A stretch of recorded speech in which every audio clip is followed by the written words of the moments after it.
How to find IBAN number in Nordea Bank. Finding the international bank account number for your Nordea Bank account can be done throughout various processes. I will show you just two. Log into your Nordea online banking account using your username and password. Go to the section that displays your account details or account summary. Look for a link or section that specifically mentions IBAN or account details. Your IBAN should be listed there.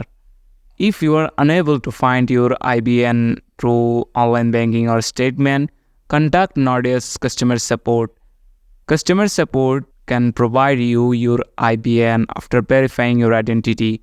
You can reach them through phone, email, or other communication channels provided by Nordea.